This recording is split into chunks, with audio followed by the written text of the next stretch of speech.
So welcome back, everybody, to another edition of the Mark M. Johnson Show. Before we get this episode started, I wanted to take the time to acknowledge everybody that have been supporting us. Thank you so much for your support and following the show.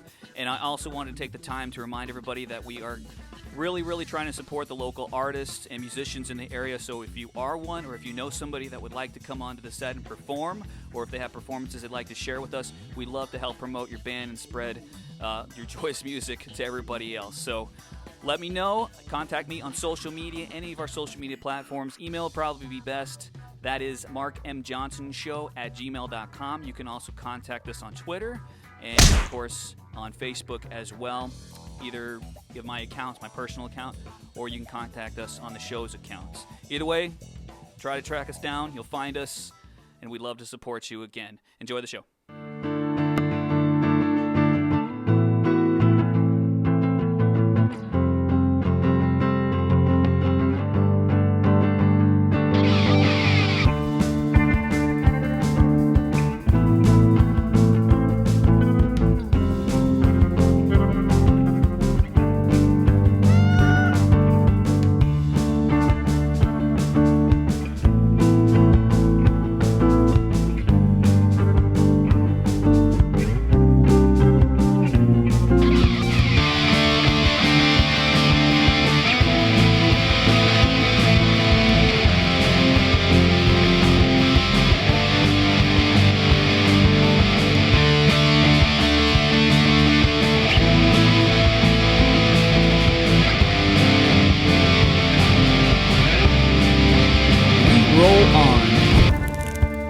Continue our tour here of the All-American Girls Professional Baseball League. Past stadiums, old stadiums, what's left of them, how they've been preserved.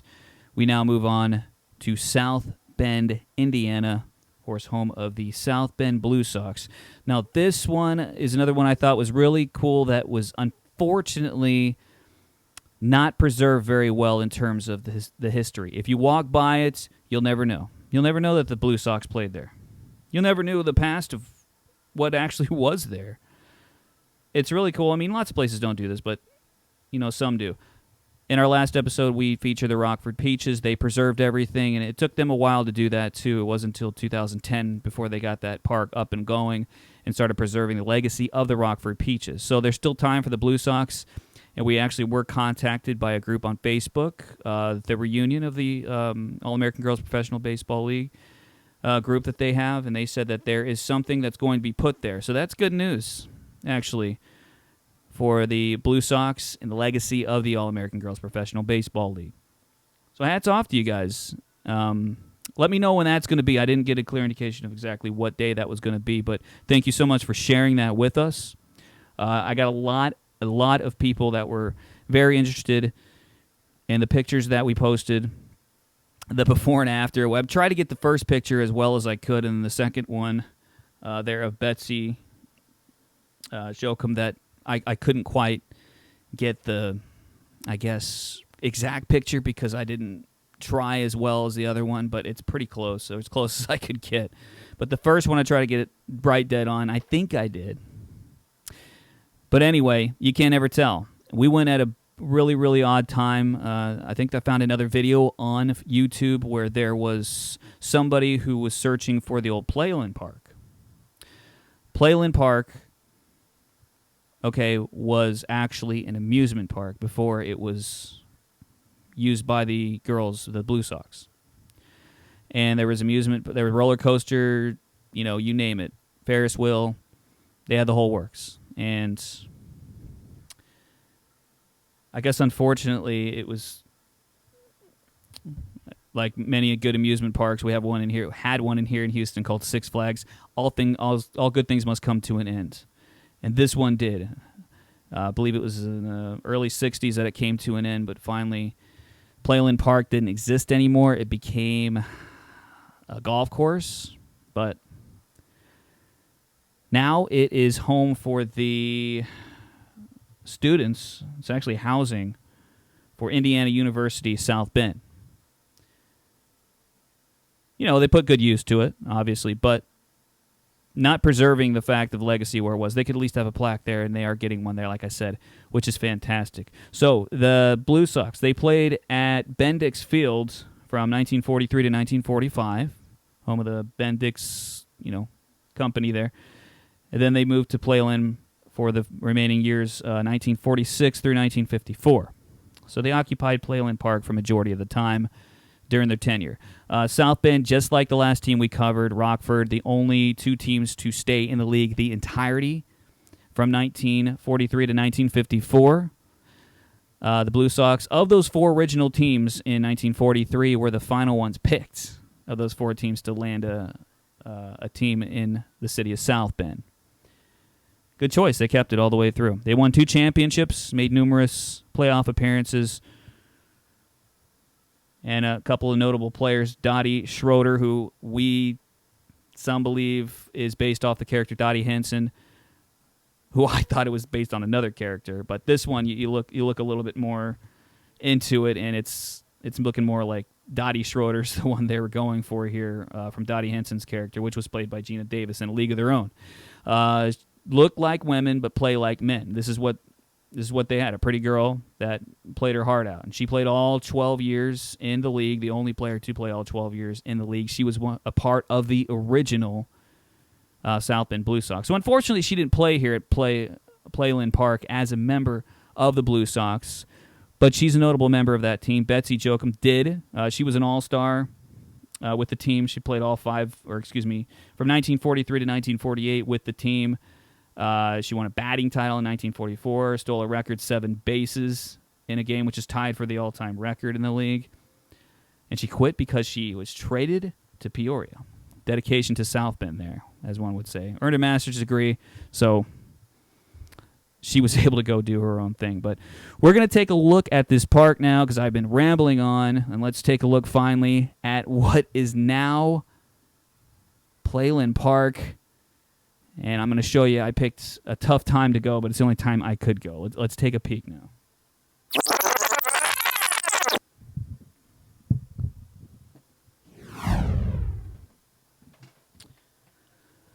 All right, so I'm going to zoom in here at the original grandstand as you can see it through the jungle that is now fenced off.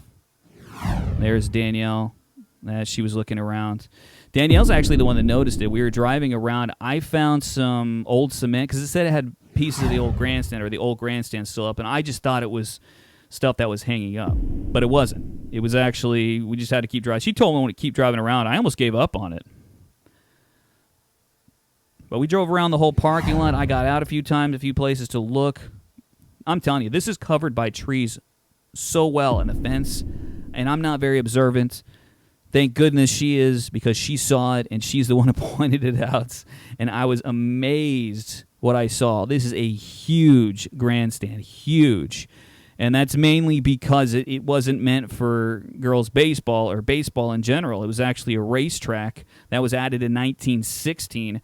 This park was originally a trolley park in 1880 when it was formed. It was Springbrook Park, its original name, until it was renamed, I believe, in 1912. Something like that. And a racetrack was added in 1916. As you take a look there at the Indiana University's dormitory. And this is a better look beyond the trees. Bushes, whatever. Shrub. And like I said, we went in the summer. If we went in the winter or even in the fall, this wouldn't be so high and we'd be able to see a little bit better footage.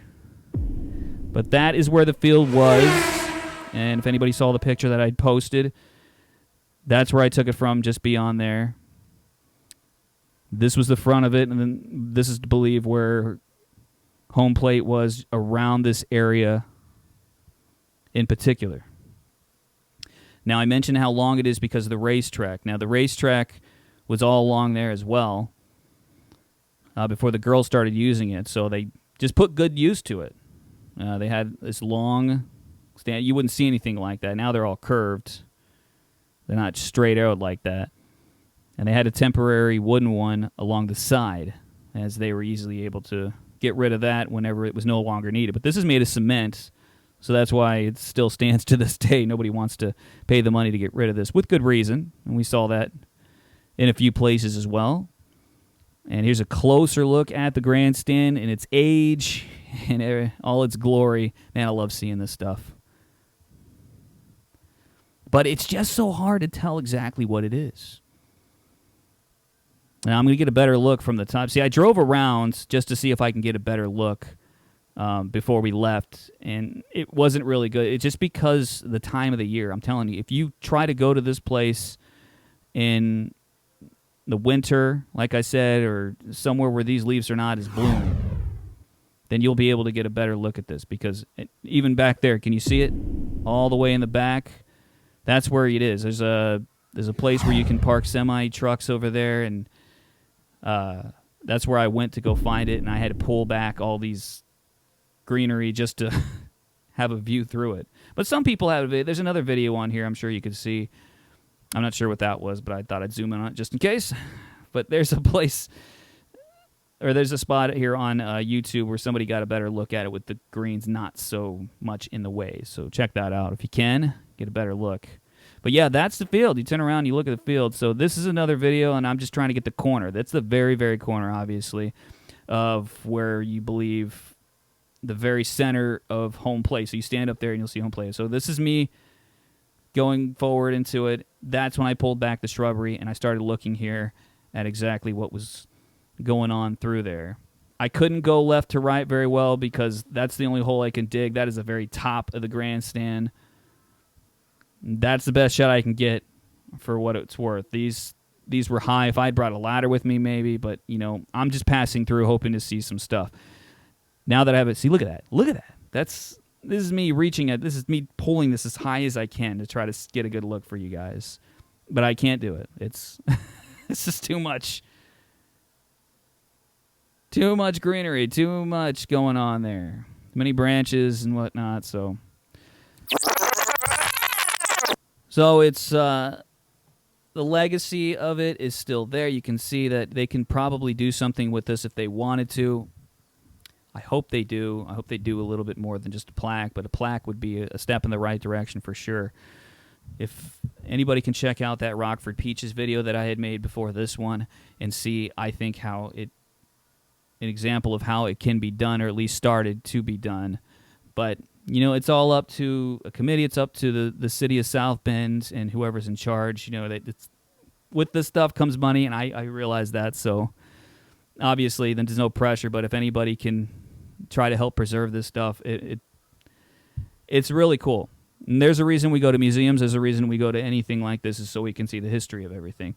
The original home plates, as I've said in my past videos, place those where they are. That's cool enough, I think.